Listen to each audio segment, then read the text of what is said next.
Acto número 1. Establecimiento de praderas con mecanización de suelos, siembra de semillas, la que mejor contenido nutricional nos ofrece, herbicidas, insecticidas, su establecimiento, el periodo de establecimiento respectivo,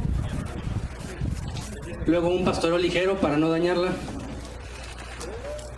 Acto número 2. Genética, vamos buscando siempre genética de alta producción, vacas que nos desteten pesado, vacas que nos produzcan muchos litros de leche, vacas bonitas, vacas grandotas, pastoreos ineficientes, ligeros para no acabar el pasto. Y como no podemos cargar más vacas, entonces empezamos a comprar alimentos, porque así se produce leche, comprando alimentos, lo que nos dicen, comprando alimentos, poniéndole todo a través de una inyección a la vaca, llámese vitaminas, hormonas, minerales, antibióticos, todo lo que quieran. Acto número 3, búsqueda de créditos, búsqueda de una infusión monetaria externa desde otro negocio. ¿Cómo se llamó la obra? ¿Quién me ayuda? ¿Cómo se llamó? Lechería a punto de desaparecer. Se llamó Rancho El Yaqui. Sí, se llama fracaso, se llama quiebra.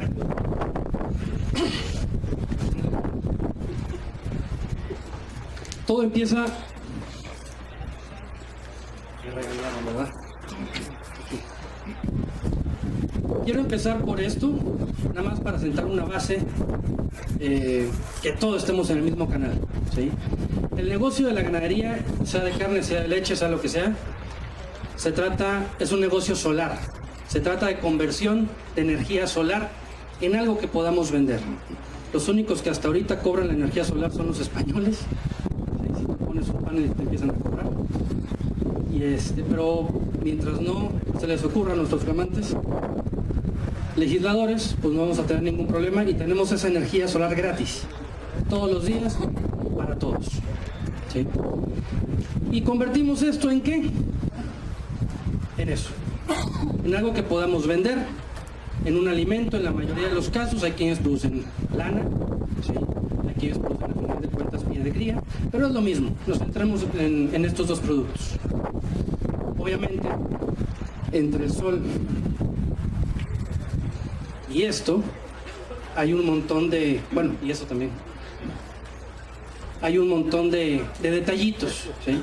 Y es de los que vamos a platicar ahorita a grandes rasgos. Todo empieza con esto. No sé si alcancen a ver cuántas vacas hay ahí.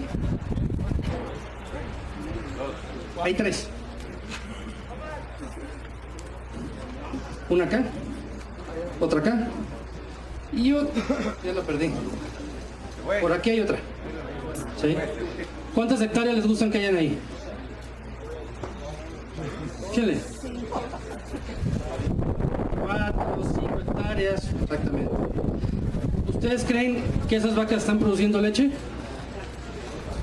¿Eh? ¿Sí o no? Tírense. Claro que están produciendo leche. Tienen todo ese plato para ellas. Están escogiendo qué comer. Ese pasto está delicioso. Hay abundancia. ¿En qué tiempo se la van a acabar? Son 3 vacas. Comiendo más o menos 70 kilos cada vaca de forraje verde por día. ¿Cuándo se van a acabar? ¿Sí? Entonces ahí que es donde caemos en el primer pecado capital de la ganadería, el sobrepastoreo. Sobrepastoreo no es un asunto de cantidad de animales, es un asunto de tiempo de ocupación de una pradera, y es cuando permitimos que el animal consuma el rebrote antes de que la planta haya llenado sus sistemas radiculares de reservas y haya emitido su llamada de crecimiento. Entonces, como tenemos un montón de forraje, pero tres vacas, obviamente no vamos a desperdiciar todo eso y no las cambiamos porque aún hay mucha comida. ¿Ustedes han visto qué hace una vaca cuando entra a un potrero? Camina por todo. Camina, ¿sí? ¿Por qué camina? Para ir a seleccionar. Ella va buscando el helado, es como los niños. La vaca es como los niños. Si ustedes a un niño le ponen una sopa de verduras y un helado, ¿qué se va a comer?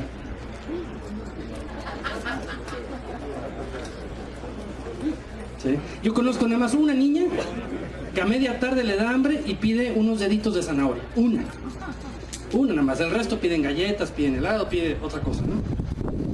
La vaca es igual. La vaca se va por el helado. ¿Y cuál es el helado ahí? Los rebrotes, las puntas de las plantas. Seleccionan totalmente. Al cabo del tiempo, hacemos esto repetidamente y vamos ocasionando compactación, porque la vaca, en el ir y venir, o el mismo, han visto que hacen veredas, ¿verdad? Ir y venir compacta, ¿sí? Va seleccionando las mismas plantas, las más palatables, y nos va quitando cobertura vegetal y nos va haciendo, vamos perdiendo las especies de alto valor y nos quedan las especies de menos valor, y lo digo entre comillas, y al cabo de poco tiempo vamos perdiendo capacidad de producción de forraje, menos carga animal. Pero no pasa nada si venden alimento concentrado allá afuera. Hay quien hace pacas de heno, tráigaselas, ¿verdad? No pasa nada, yo quiero producir muchos litros de leche. Entramos en ese ciclo.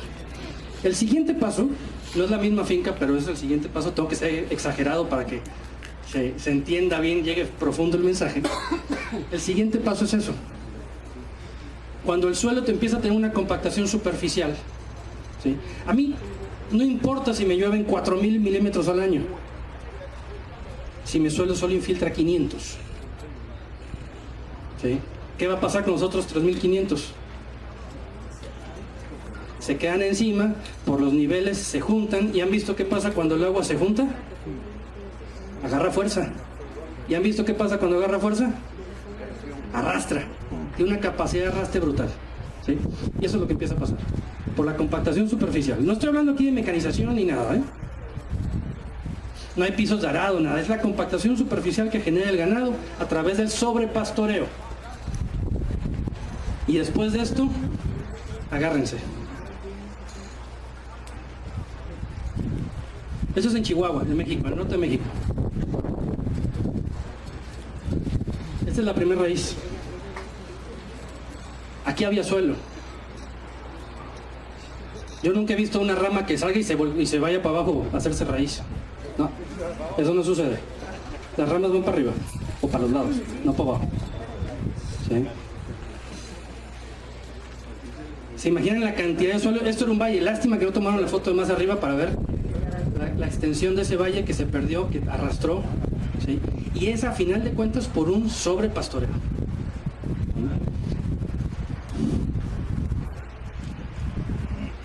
Esto nos lleva a la famosa desertificación. La desertificación, a final de cuentas, es pérdida de biodiversidad. Si tenemos desertificación, producimos menos forraje, menos capacidad de carga, ¿sí? Tenemos, pero como vamos buscando un máximo rendimiento individual, ojo, vamos buscando un máximo rendimiento individual. Eso es lo que todos buscamos, ¿verdad? ¿O me equivoco? O sea, me refiero a máximo rendimiento por vaca, ¿verdad? Eso es lo que vamos buscando. Entonces, ¿qué importa? Que se erosione. Tú mete el alimento a esa vaca, ¿sí? Siembra unas cuantas hectáreas de maíz y mételo por la vaca. Dale, enciérrales y dale. ¿Sí? ¿Qué importa que se erosione el resto del suelo? Vamos buscando ese rendimiento. Todo lo que debemos poner extra a la vaca, si nuestro suelo se erosiona, son costos. Como queremos más producción de leche, traemos más genética lechera, más lechera. Y una vaca que produce más leche normalmente va a ser 1, más grande, 2, ¿sí es más grande? Más requerimiento nutricional, ¿sí? Cada vez es menos eficiente. Conforme sube su tamaño, la vaca es menos eficiente en su producción, ¿sí? Y lo que mencionaban en la mañana, cuando hicieron que levantaron las manos por rangos de edades, éxodo rural, ¿sí? No sé cómo está aquí en Costa Rica el dato, pero en México Hay un gran problema porque el promedio de edad del tenedor de tierra, del productor agropecuario, anda alrededor de los 60 años. Y las nuevas generaciones no se quieren quedar en el rancho. ¿Por qué? Porque viven viendo que el papá, para pagar la colegiatura, tiene que vender una vaca. Y vive maldiciendo, ya, es que otra vez se me atoró un becerro, y es que el precio de la leche está bajo, y cayó el precio del becerro, y esto, y ya se me enfermó la vaca, ya le dio una plasmosis, tengo que aplicar el garrapaticida. Y obviamente, ¿quién se va a quedar querer quedar ahí a trabajar? Yo no. Y estoy escuchando que maldicen todo el día. A mí no se me antoja, no, gracias. Ahí te ves, papá, ahí vienes del rancho, repartes la paga cuando te mueras y ahí nos vamos. ¿Sí? Me quedo esperando la herencia. Entonces, la plática me la pidieron impacto ambiental y económico, pero no podemos dejar de lado el impacto social que hay en esto, y el impacto económico a nivel regional y nacional. Porque si todos los chamacos, hijos de esos ranchos, se empiezan a ir a las ciudades, ¿qué pasa? La ciudad cada vez exige más servicios, más comida, más pavimentación, ¿sí? Y eso es caro. ¿Y quién lo paga? Todos. Todos lo pagamos con impuestos a final del día.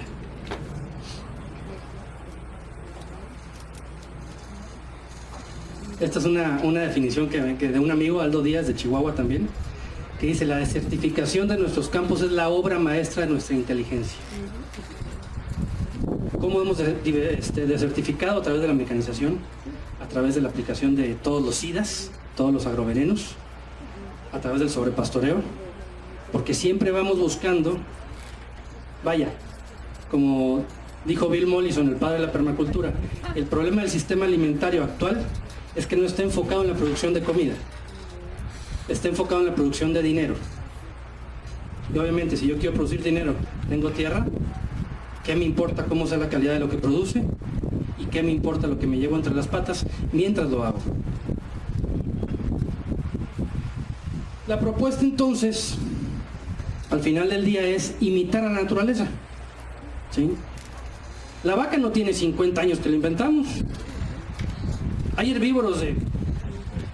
Alguien que me ayude con historia natural. ¿Desde cuándo hay herbívoros? ¿Sí? Y habían manadas gigantescas. Hay registros de cuando vinieron los colonizadores. Habían muchísimo más manadas de bisontes, de herbívoros en general en América, de lo que hay hoy de herbívoros vacunos y todo el asunto. Y estamos contaminando. Entonces, aquel cuento es que no, nuestros suelos no aguantan tanto vacuno. En pastoreo no es cierto, aguantan y mucho más. El asunto está cómo manejarlo.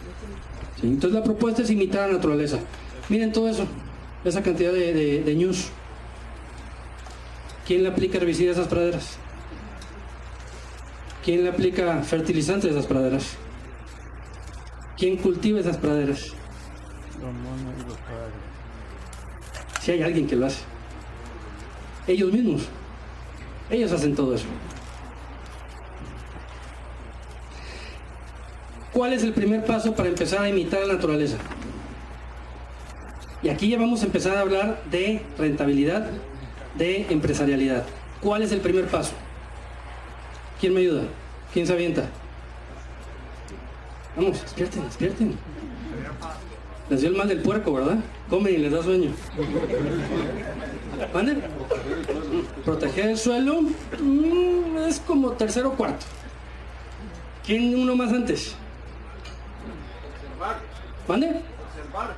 Observar. Ese es el segundo, yo creo. No, ese es como el tercero o cuarto. ¿Eh? No, tampoco. ¿Mande? Ese es posterior también. Mental. Pero ¿por dónde le entramos? Tenemos que dejar esto. Tenemos que dejar de pensar en máxima producción por animal. ¿Para pensar en qué? En máxima, no producción por hectárea, rentabilidad. Yo puedo ser altamente productivo, yo puedo ser el ganadero que más kilos desteta por hectárea, año, en la región o en el país, pero me puedo estar yendo a la quiebra. Me puedo estar yendo a la quiebra, fácilmente. ¿Por qué? Por los costos. Ahí está la clave. ¿Sí? Entonces, el primer cambio es, olvídense de esa vaca que produce 40 litros, por favor.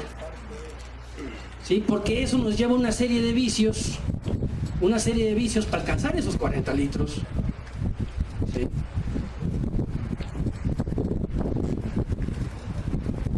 Para alcanzar esto, yo soy ganadero, ya me pegó mi revolcada la vida ganadera, me sigue dando mi revolcada, no me niego, pero en los últimos 5 o 6 años que me metí a practicar el pastoreo racional gozano, he encontrado estos 3 pilares que os voy a contar ahorita como base de la rentabilidad de la ganadería regenerativa. El primero y el más impactante de todos es la alta capacidad de carga.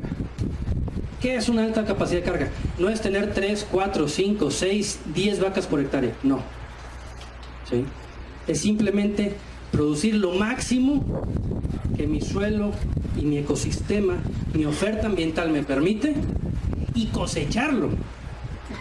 Porque en esa diapositiva donde están las 3 vacas en las 5 hectáreas, ¿qué eficiencia tiene ese señor? Está produciendo mucho pasto, pero ¿cuánto está cosechando y convirtiendo en carnita y leche para vender? Nada, está desperdiciando sol, está rompiendo ciclos biológicos. ¿Sí? Entonces, lo que más impacta en la rentabilidad de una empresa ganadera es la capacidad de carga. Y capacidad de carga a pasto. Porque estamos hablando de rentabilidad, no de producción. Rentabilidad. Y no hay producción más barata, ¿sí?, con mejor relación costo-beneficio que la que es basada en pastos. No estoy diciendo que no ensilen, no estoy diciendo que no enifiquen, no estoy diciendo que no den concentrados. Simplemente que no usen esas técnicas que llevan altos costos, que llevan más costos, que no las usen como base alimenticia de su rancho. Porque ahí es donde se les van a vaciar los bolsillos. Ya pasé por ahí yo también. ¿Sí? Estoy a punto de montar todo un establo lechero en una finca donde tengo 8 meses de sequía al año. ¿Sí? No tengo agua subterránea, todo es en jagüeyes, en represas. Entonces, estuve a nada. Lo bueno es que quebré antes y no tuve plata para hacerlo. Es en serio. Estuve a nada, a nada. Siempre, ¿cómo vamos a hacer esto? ¿Cómo vamos a producir más forraje? ¿Cómo vamos a cosechar más forraje? Hace rato les dije que esas sabanas o esas praderas de África, donde están los ñus, los que le hacen todo el servicio a la pradera, es el ñu, es el herbívoro. ¿Sí? Entonces siempre hemos visto a la vaca como la degradadora, y más después del famoso aquel informe de la FAO, donde le pegó duro a la ganadería, que el 18% de emisiones de producción de gases de efecto invernadero. Y dijeron, la vaca. No, espérate. Para empezar, el 18% incluía toda la agricultura, todo el traslado, todo para producir la comida de las vacas, sobre todo de establo. No habló de pastoreo. Entonces, a partir de ahí se satanizó la vaca. Creo que fue el 2006 fue ese informe. Y de ahí venimos arrastrando la cobija feo, ¿eh? Pero hoy tenemos que quitarnos ese paradigma de ver a la vaca como la degradadora del potrero, de ver a la vaca como la degradadora de la pradera, ¿sí?, y empezarla a ver como una productora de forraje. La vaca es una productora de forraje muy eficiente, solamente hay que saberla manejar. ¿Sí? Ustedes pueden agarrar un tractor de esos con todas sus especificaciones y pueden ser o muy eficientes o muy ineficientes. Depende cómo lo usen, cómo lo apliquen, cómo lo manejen, los mantenimientos, bla, bla, bla, bla, bla. ¿Sí? Entonces la vaca tiene todos estos sistemas. ¿Sí? Es una podadora. La vaca tiene esa boca que poda. La vaca evolucionó con la hierba. No estoy diciendo pasto. La vaca evolucionó con la hierba. Y la hierba evolucionó con la vaca. ¿Sí? Por eso la hierba es muy diferente, no sé si se han dado cuenta ustedes en sus ranchos, es muy diferente el crecimiento del forraje en general de la hierba, cuando ustedes cortan con machetes, ya sea con una máquina o con algún fierro, y cuando la cortan a diente del animal. ¿Por qué es diferente? Porque hay una sustancia en la saliva del animal que estimula hasta un 40% más rápido el rebrote de la planta. Eso no es casualidad. Eso es evolución, al final del día. ¿Sí? Entonces, la vaca es una podadora muy eficiente. Solo tenemos que nosotros decidir qué va a comer y cómo lo va a comer. Es una inoculadora. ¿De dónde creen que toman las vacas las bacterias que tienen el rumen? ¿Alguien se las pone? ¿Quién le ha puesto bacterias del rumen a su vaca? Excepto cuando están enfermas, que tienen un timpanismo o algo. ¿No? Bueno, sí, ellas las cultivan. ¿Pero de dónde las toman cuando son becerritos? Del suelo, del pasto. Ahí está, es una retroalimentación constante. Retroalimentación constante. Entonces, si tenemos suelos degradados, la mejor estrategia para regenerarlos es la vaca. Porque ella va a hacer la poda, nos va a hacer un masaje con los pies en el suelo, va a romper esas pequeñas costras superficiales, sobre todo cuando hay suelos descubiertos. Va a romper esa costra. ¿No se han visto esa costra ustedes en sus suelos desnudos? Saquen una muestra, en un camino, se va a ver más fácil. Marquen. ¿Alguien ha hecho mezcla de cemento? Cuando hacen el volcancito, todo el asunto. Sí, ¿verdad? Hacen el volcán, le echan el agua y ¿qué pasa? ¿Se va el agua? ¿Se absorbe? Se distribuye entre el volcancito. Se queda ahí, ¿verdad? Pero se filtran las paredes de la mezcla. Pero ¿ha observado qué tanto se filtra? La humedece nada más. Es una cosita de nada. Porque el cemento es un polvo tan fino que se aprieta muy rápido con el agua y sella. Sí, es como el pulido que les ponemos a las paredes. Lo mismo pasa con el suelo. Cuando llueve, si está desnudo, llega la gota, golpea. Han visto en las paredes que se mancha todo de tierra, ¿no? En los jardines. Golpea la gota, rompe el suelo porque viene de una gran altura y sobre todo si son gotas muy gruesas, muy gordas.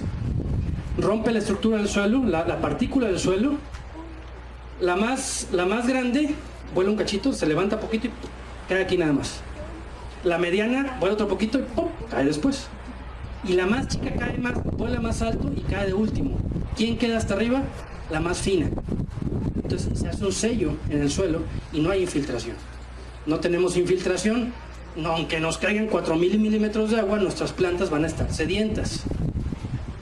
¿Sí? Entonces la vaca, con sus patitas, hace un trabajo formidable de ruptura de esa costra que nos va a permitir mayor infiltración. Entonces tenemos la poda, la inoculación con microorganismos a través de la bosta y además obviamente los nutrientes que van en el estiércol. Entonces es nada más cuestión de aprender a usarla, Y la base de todo esto al final del día es promover la fotosíntesis lo más que podamos en el año. Tener una tasa fotosintética alta. ¿Por qué? La fotosíntesis es un regalo que nos dio la evolución y es una chulada. Es la forma en que nosotros podemos convertir sol en material vegetal que van a comer las vacas y transformar en leche y en carne. Pero no nada más ahí. Eso está muy bueno. La otra parte bonita es que para hacer fotosíntesis, como resultado de la fotosíntesis, es azúcar.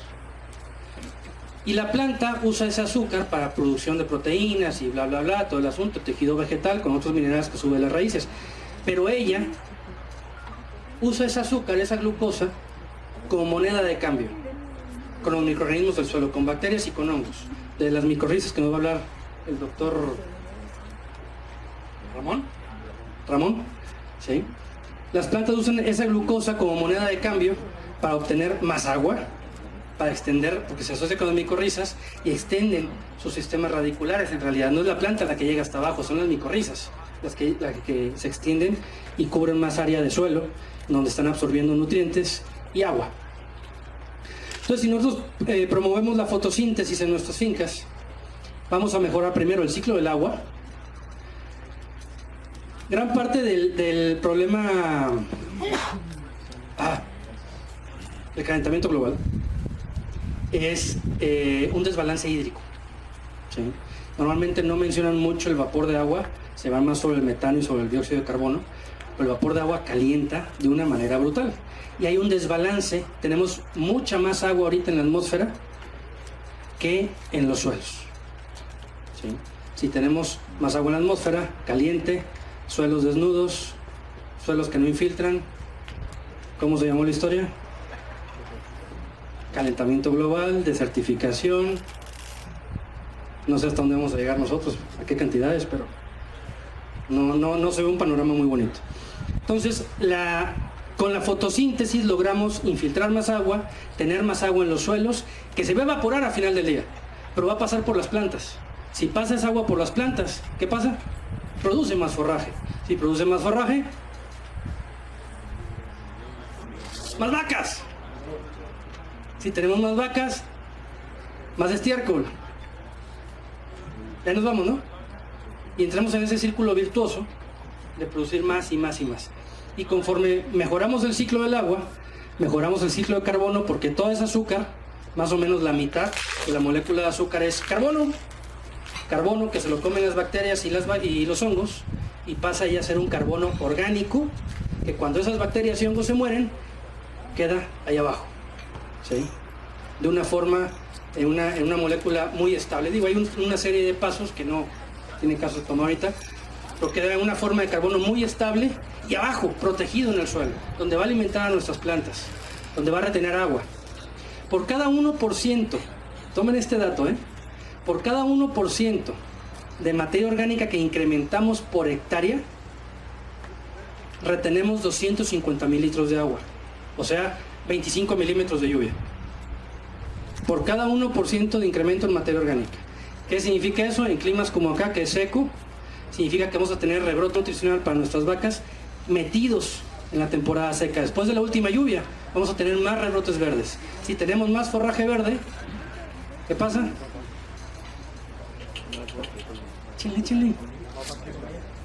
Nuestros costos se van para abajo, porque no tenemos necesidad de meterles algún suplemento extra para que puedan aprovechar el forraje seco, ¿sí? Entre más tengamos forraje verde, más bajos van a ser nuestros costos. Benditos aquellos que están en tierras donde les llueve todo el año.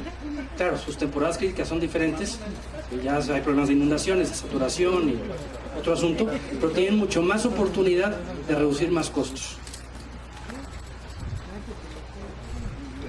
¿Cómo mantener la tasa fotosintética alta? Podando el forraje en el momento adecuado. Los que practican el pastoreo racional guasano, han leído de esto, conocen bien esta curva, ¿sí? Aquí es cuando recién cortamos el forraje con máquina o con vaca, ojalá con vaca, y la planta empieza a obtener de sus reservas energía para producir hojas, su cocina, para producir su comida, glucosa para hacer después proteína y más tejido vegetal. Llega un momento en que ella hace su llamada de crecimiento y produce hasta un 30% más de glucosa de lo que necesita para crecer, y la empieza a guardar en sus reservas. Cuando ella llena sus reservas, dice: ya, listo, tengo la cuenta del banco llena, ahora sí, me voy a reproducir, voy a tener pichitos, vámonos. ¿Sí? Pichitos son niños ahí, por cierto. Y es en este momento en donde nosotros debemos cortar, es el famoso punto óptimo de reposo. Si nos pasamos, ¿qué vamos a cosechar? Madera.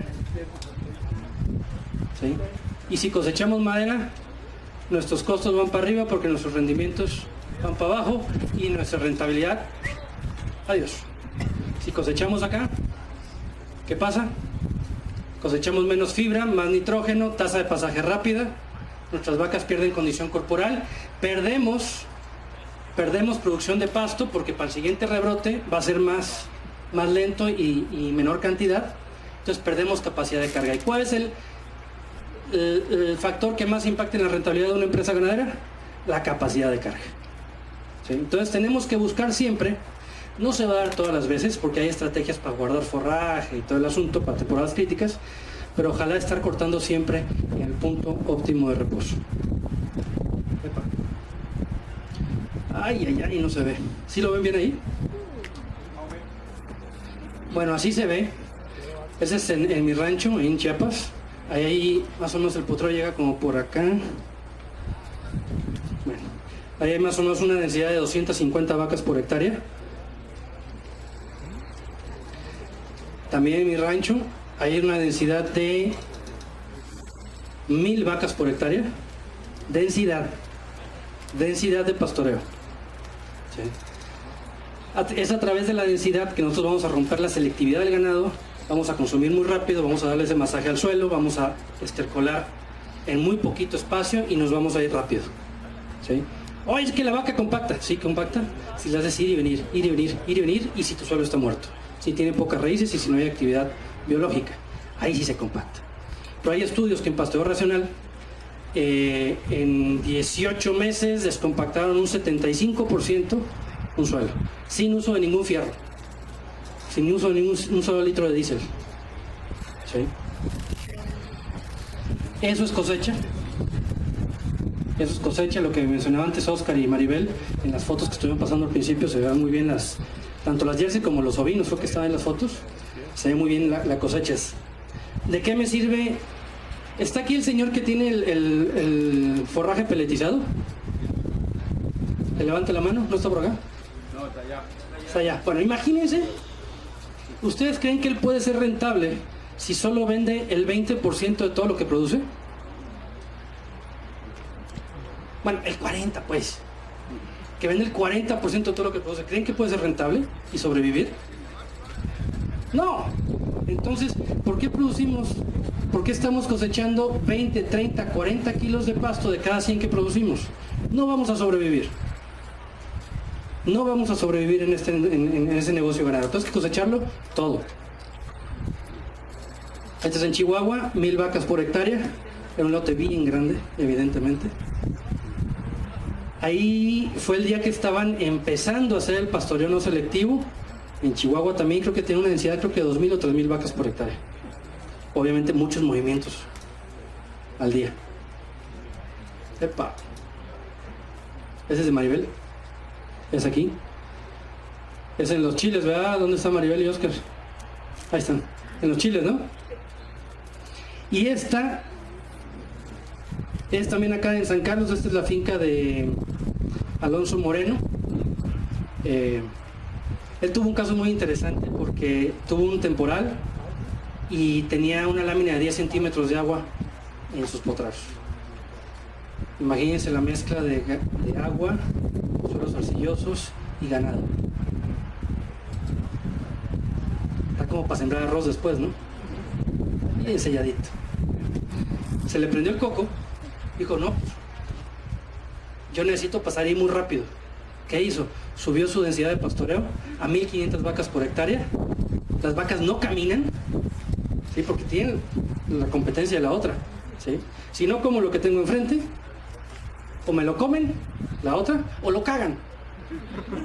Así de sencillo, ¿sí? Entonces, vámonos. Y casi no caminan, son como 5 o 6 bocados por paso. Entonces redujo el pisoteo, consumió a fondo y se fue rápido del potrero. Y su suelo quedó intacto, no intacto obviamente, quedó pisoteado, pero no tuvo ningún problema y volvió a producir la misma cantidad de forraje para el siguiente pastoreo, sin problemas. ¿Sí? El siguiente punto, y aquí es donde le pega el ego a muchos, sí, diga. Una consulta, en lo pasado usted nos dice que se fue rápido del potrero. Sí. Tan rápido. Hasta que se lo acaben. Duraba 1 o 2 horas. Sí. Va a depender, obviamente, es una balanza, ¿no? Es una balanza de la cantidad de forraje que tienes y la densidad que uses. A mí me ha tocado en el rancho pastorear, por ejemplo, a 800 vacas por hectárea, pero me aguanto medio día. No tengo que hacer muchos cambios por la cantidad de forraje que hay. ¿Sí? Pero no necesito apretarlas más porque está en punto óptimo de reposo y la vaca cosecha todo de una forma espectacular cuando esté en punto. Cuando están pasadas, tienes que apretar un poco más para que consuma, pero vas a tener un castigo en rendimiento, porque va a comer algo de madera a final de cuentas, ¿no? Algo de lignina. Entonces ahí es todo un arte, a final de cuentas, esto es irle midiendo el agua de los camotes, conocer qué capacidad tiene tu genética. ¿Sí? No nada más puedes matar a gallo. Yo sí me metí. Yo creía que todas las vacas comían, cagaban y producían, y resulta que no. que hay vacas que nada más comen caca. ¿Sí? Yo tenía pardas en un clima muy parecido a este, seco, mucho de sequía, suelos muy degradados. Obviamente me tocaba de la bolsa. Y cuando yo empecé a hacer PRB me decía, es que algo no me cuadra. Algo no me cuadra. ¿Qué está pasando acá? Yo veo que todos los que les estoy ayudando a hacer PRB van para arriba y yo voy para abajo. No veo claro. De repente me mandan una ficha de una conferencia de un señor africano y empiezo a ver los temas ahí, pastorea. De repente, ¡pum! Genética para pastoreo. Suave. ¿Cómo que genética para pastoreo? ¿Qué es esto? Que no todas comen carne y producen. ¿Sí? Ahí me fui. Y lo que les voy a mostrar ahorita.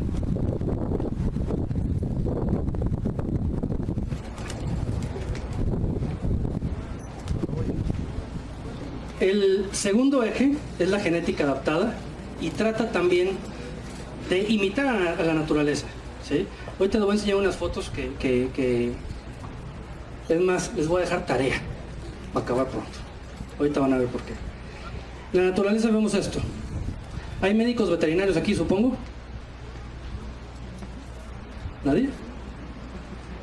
Levante la mano, médico veterinario. 1, 2, ok. En la carrera ven un término que se llama dimorfismo sexual, ¿verdad? Bueno. Tristemente es un término que no aplicamos casi en la ganadería. Y es tan sencillo como que el toro parezca toro y la vaca parezca vaca. ¿Sí? La testosterona es la que produce músculo. ¿Sí? Los estrógenos son los que se encargan de hacer todo, bueno, parte de hacer todo el trabajo en el útero de la vaca, que se preñe, ¿sí? Pero además esas hormonas tienen una expresión externa, los famosos caracteres sexuales secundarios, que nos pueden decir a nosotros a simple vista, sin examen, ni estudios, ni estadísticas, ni nada, qué tan eficiente puede llegar a ser esa vaca y ese reproductivamente hablando. ¿Sí?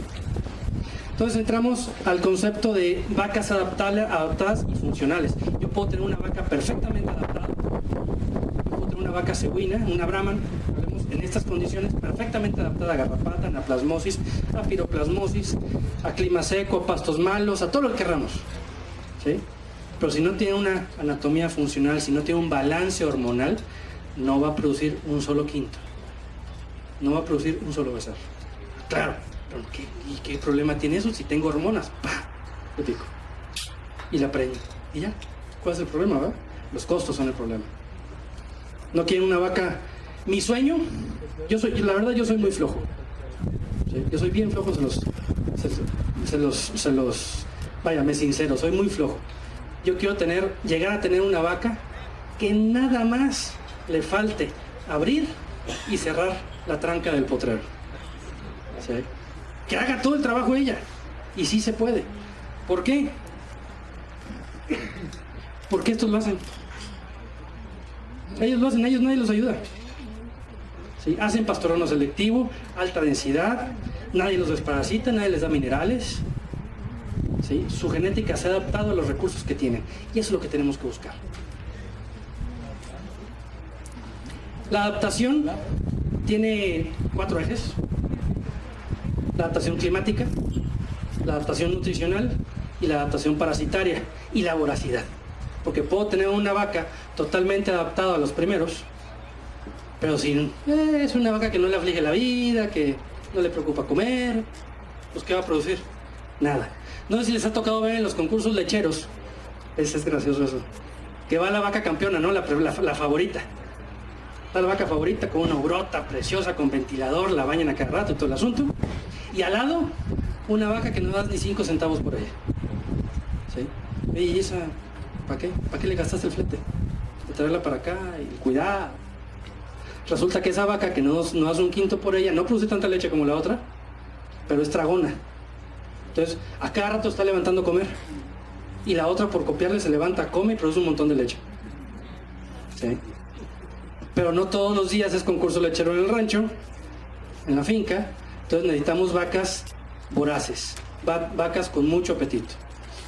La adaptación climática básicamente es que la vaca tenga todos los mecanismos para termorregularse con el ambiente en donde está inmersa. Si es frío, si es calor, si es húmedo, si es seco. Que tenga todos esos mecanismos, porque la vaca es una bomba, es una maquinita de producir calor a lo lindo, ¿sí? Ese rumen es una composta ahí constante y produce mucho calor. Entonces, ¿han visto ustedes una vaca, yo tenía parda, una vaca parda en estos calores? Mejor todavía, llévense una parda a limón. ¿La han visto? O una cimental en limón. Le falta lengua a la polita. ¿Sí? Obviamente esa vaca busca refugio, no está confortable, gasta muchísima energía en termorregularse, deprime sus horas de consumo de forraje. ¿Y qué va a producir? A menos que vayamos atrás de ella con un bulto de alimento y una farmacia veterinaria, no va a producir mucho. ¿Sí? Entonces necesita tener todos los mecanismos para termorregularse.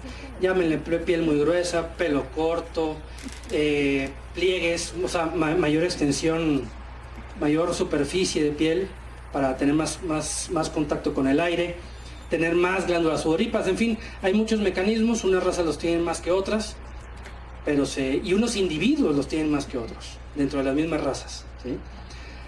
La adaptación nutricional, ahí es como una balanza, ¿sí? Yo tengo una oferta nutricional en mis suelos, ¿sí? Y la vaca que voy a poner ahí, ¿qué requerimiento tiene? ¿Está por abajo, igual o por encima de lo que le estoy ofreciendo con mis suelos? ¿Sí? Si está por abajo, pues va a ser una vaca que casi con respirar va a engordar. Si está a la par, va a engordar muy fácil, no tan fácil como la otra. Y si está por encima, me va a tocar ponerle para que esa vaca engorde, se preñe, produzca leche, destete bastantes kilos y todo el asunto, ¿sí? Entonces, el animal tiene que estar adaptado nutricionalmente a ese ambiente. Y en la nutrición se incluye la parte de tamaño, ¿sí? Un motor más grande quiere más combustible que uno pequeño y es menos eficiente. En la adaptación parasitaria, ahí está muy claro, hay razas que están adaptadas a diferentes parásitos que otras. Por ejemplo, vuelvo con las pardas, no me las saco de la cabeza todavía, me quedan 3 todavía. Me quedan 3 pardas todavía. Se salvaron porque se preñaron. Y esas pardas parece que ellas producen las garrapatas. Es simple, ¿las han visto? Aquí en Trópico. Parece como los gremlins, ¿no? Que las mojas y empiezan a salir bolas y son garrapatas y dices, oye, espérame. Y andas con la bomba atrás cada semana y es un relajo. Y obviamente el anaplasma, en fin. Los botiquines cada vez son más grandes y las vacas más peludas e inadaptadas. Entonces, pero tú pones una Brahman, pones el famoso criollo reina, el que tienen aquí en Nicaragua, que creo que también aquí en Costa Rica, el criollo reina. Aquí pues, no tiene problema, porque es resistente a la garrapata, o se le pega menos, como al cebú, ¿sí? Al cebú se le pega menos garrapata. Tiene unas condiciones en la piel que hace que se peguen menos garrapatas y toleran cierta carga de garrapatas, toleran la anaplasma, algunas toleran la piroplasma y las enfermedades. Hay que buscarlos. Dentro de las razas que están adaptadas hay individuos más eficientes que otros en cada uno de esos parámetros, ¿sí? Y en funcionalidad, ahí vamos ya con el tamaño del animal. Un animal, entre más grande, su ingesta relativa. Pónganle ojo a este término, por favor. Ingesta relativa. ¿Cuántos kilos de forraje puede cosechar ese animal por cada 100 kilos de peso vivo? ¿Sí? Ahí es eficiencia de cosecha de esa vaca. Entre más grande la vaca, es menos eficiente. Entre más chica la vaca, es más eficiente. Entre más grande la vaca, entonces significa que necesita pastos más densos en nutrición. ¿Por qué creen? No es casualidad, se llama evolución. ¿Por qué creen que las razas grandotas están en Europa continental? Porque tienen unos suelos exquisitos, ¿sí? Casi que no tienen temporadas críticas fuertes, y les permiten a esa genética con pocos bocados de pasto, de forraje, cosechar una gran cantidad de nutrientes y subir su tamaño. No tiene ningún. Hace poco, hace unos 2-3 años, salió una publicación, no recuerdo de quién fue, la verdad creo que fue de ONU, en donde estudiaron el tamaño promedio de todas las poblaciones de todos los países del mundo. ¿Quién creen que fue el país con mayor estatura en su gente? ¿Eh? No digo. Holanda. No, Holanda. Yo tenía un profesor holandés que medía 2 metros y el chaparro de su casa. En serio, un día aparecieron el hermano y el papá, y uno medía 2'2" y otro 2'4". Unas palanganas, unas palanquetas del tamaño del mundo. Y el país con la población más bajita, ¿cuál creen que fue? Ahí se echaron un quien vive 2 países. Perú. ¿Eh? Perú. Uno era Guatemala y otro no recuerdo qué país de ahí por Indonesia, por esa zona tropical. ¿Sí? Entonces, ¿por qué pretendemos traer vacotas con alto requerimiento nutricional, traer una holandesa aquí a pastorear? ¿Qué le va a pasar? Nada, porque le vamos a poner de la bolsa. Nos va a pasar a nosotros, ¿sí? A nuestra empresa ganadera. ¿Qué chiste tiene? Eso tiene que dar plata a final de cuentas. Por amor al arte nadie hace nada. Si controlamos, hay 2 tipos de balances hormonales en el ganado. Uno, el balance entre hormonas de crecimiento y sexuales, que son las que nos van a determinar la edad a primer parto o la precocidad sexual.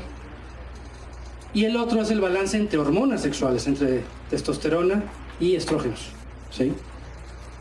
Si un animal alto, en un ambiente, un animal alto en general, su producción de hormonas de crecimiento se mantiene en el tiempo, sigue creciendo.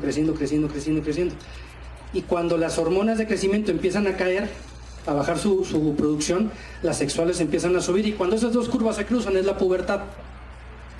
¿Sí? Obviamente, entre más grande el animal, más tarde es la pubertad. La única forma que yo logré preñar novillonas pardas de 14 meses de edad fue atascándoles comida por la boca que daba miedo. ¿Sí?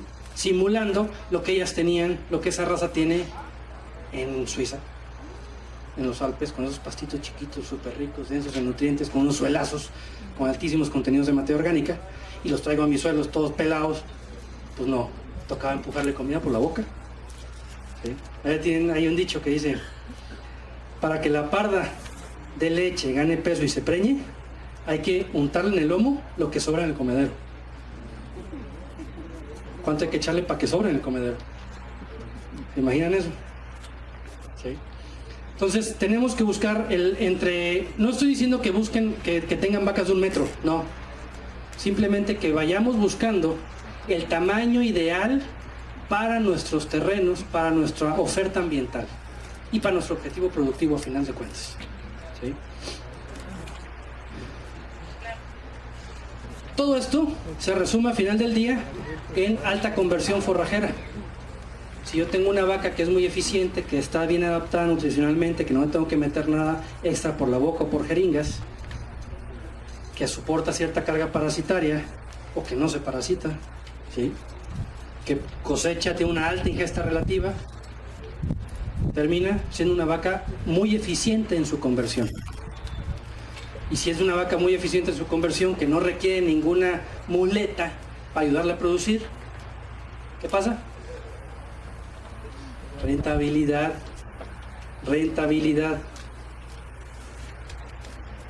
¿Quién cree que se preñó primero?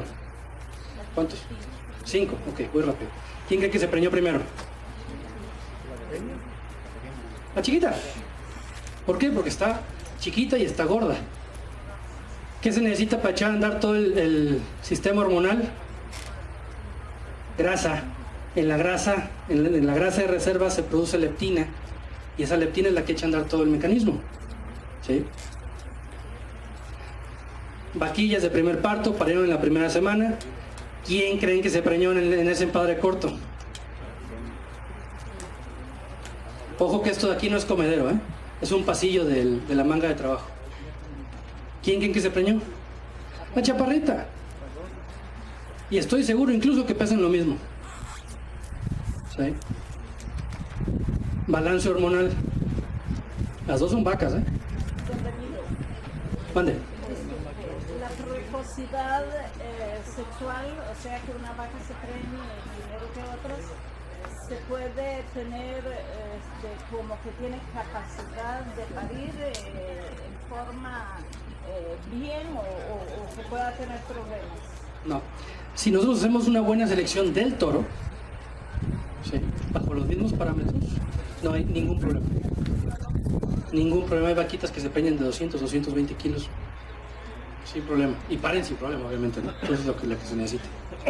En cambio, conforme vamos agrandando la genética, empiezan a brincar los problemas. ¿Sí? Desbalance hormonal. A final de cuentas, todos tenemos testosterona y estrógenos en nuestros cuerpos. Va a depender de la cantidad de uno y otro, cómo se expresen los caracteres sexuales secundarios. Y si estamos viendo esto allá afuera, ¿qué está pasando adentro? ¿Qué tan eficiente es esa vaca para reproducirse? Una y otra. ¿Sí? Entonces tenemos muchas formas de verlo de manera visual, rápido, sin muchos estudios ni nada, poder escoger sobre todo los toros. Les voy a pasar más fotos. Campeón de feria, obviamente con dieta de granos.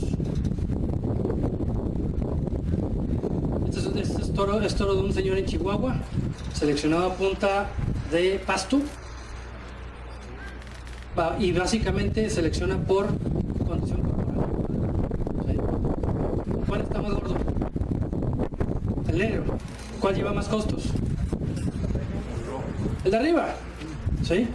Para acabarla, por si fuera poco, este está afeminado, no está bien definido, no tiene estas piernas, no tiene este morrillo de acá, ¿sí? No tiene esa expresión masculina. Entonces, las hijas de este toro van a ser masculinas y las hijas del de abajo van a ser femeninas, que es lo que queremos. Son dos razas diferentes. No importa, eso pasa en todas las razas, en todos los ranchos hay. Por eso dije que les voy a dejar tarea. Lleguen ahora a sus ranchos y empiecen a observar sus vacas. Observar sus vacas. Y vean vacas que son muy femeninas. Van a encontrar de todo. En todos los ranchos se encuentra. Eso nadie está exento. Van a encontrar vacas muy femeninas y vacas muy masculinas.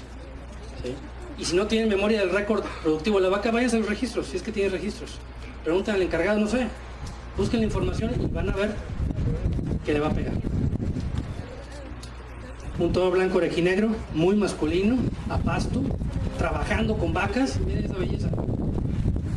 Este es un toro machona en África, a pasto, y miren ese pasto que tiene detrás. Miren esta belleza. Campeón. Es macho, ¿eh? Digo, por si le dudaban, es macho. Campeón. ¿Qué pasa con los campeones? Se reproducen masivamente. Ese es el problema. Sigo. Este es una raza africana, Nguni se llama. Este es Drakensberger, africana también. Este es Romosinuano, torazazo a pasto, brutal. Miren qué belleza.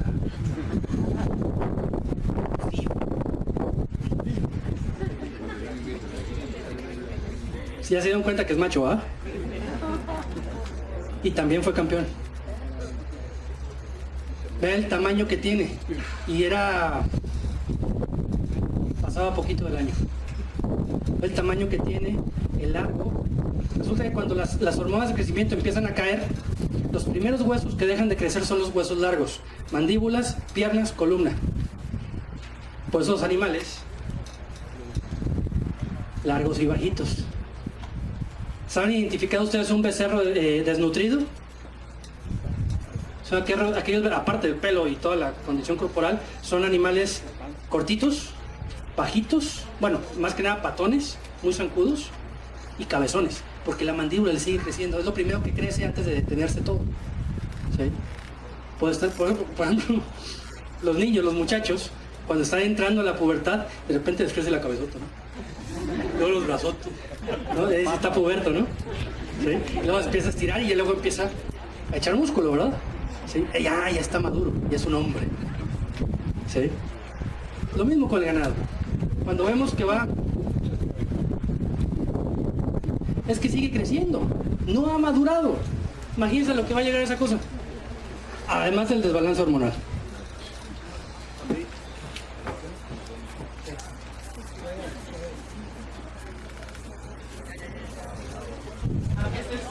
Este toro es mío, es un romosinuano, con las pardas. Miren esa belleza de animalitos. A puro pasto, ¿eh? Largo, bajito, muy eficiente. Ese toro mide 1.29 a la cadera. Y yo ya lo vi saltar vacas de 1.60. Es bueno, canijo, una puntería. Don Benito,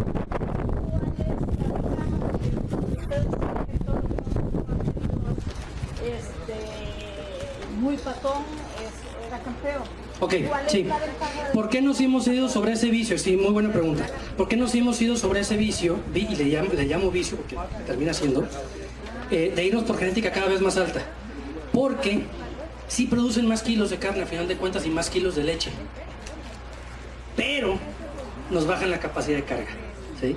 No es lo mismo tener, por decir un número, 100 toneladas de ganado grande, ¿sí?, que 100 toneladas de ganado más bajo.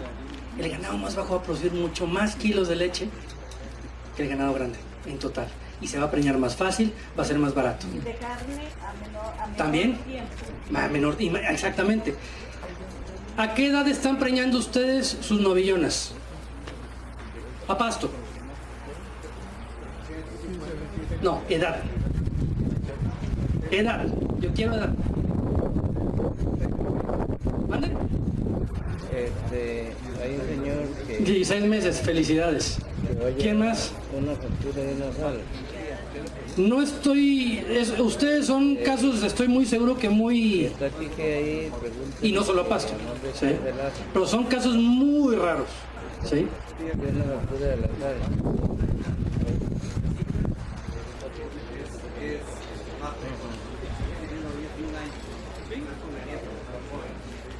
Ya puede, échele, y vas a llevar sorpresas, ¿no? Exactamente, porque el Brahman se ha ido. ¿Sí?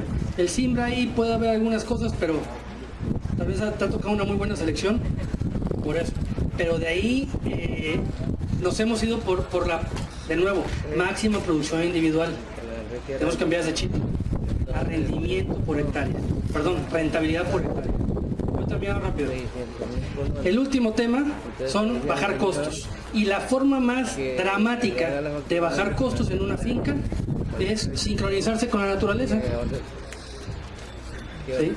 Esto es una gráfica, cada quien la puede hacer en su finca, de disponibilidad de forraje. ¿Sí? Y esta otra gráfica es de exigencia nutricional de la vaca, requerimientos nutricionales de la vaca en sus distintas etapas. ¿Sí? ¿Cuándo tiene su mayor requerimiento? El segundo o tercer mes de lactancia y cae al octavo mes más o menos, ¿no? ¿Qué pasa si yo hago que mis vacas paran aquí? Cuando tengo poco pasto o mucho pasto, pero de baja calidad, ¿qué va a pasar? Tengo que meterle comida por la boca para que produzca algo de leche, al menos para el becerro. Voy a destetar becerros livianos o tengo que suplementar a los becerros. ¿Y saben cuánto me va a costar volver a preñar esa vaca en tiempo para que venga para ir al año? Un dineral. ¿Sí? En cambio, si yo la hago para ir acá, ella hace el trabajo sola. ¿Sí? Esa es mi finca, de hecho. Ese es mi rancho. En finales de la seca y a mediados de la lluvia. El mismo sitio. ¿Y por qué es importante que las vacas lleguen a parir en la lluvia y que lleguen gorditas? No al inicio de la lluvia. Ojalá unos 2 meses y medio, 2 meses metidos en la lluvia. ¿Por qué? Hay muchos estudios en donde ya determinaron que el tiempo, el intervalo parto-concepción se alarga o se acorta según la condición corporal al parto, no al servicio, al parto. Si una vaca llega a parir gorda, va a tener energía, va a tener todo suficiente para volverse a preñar. Resumen, para llevar a casa alta capacidad de carga, vacas adaptadas y funcionales y bajos costos. Muchas gracias. Para que no se olviden. Muchas gracias. Muchísimas gracias por su participación.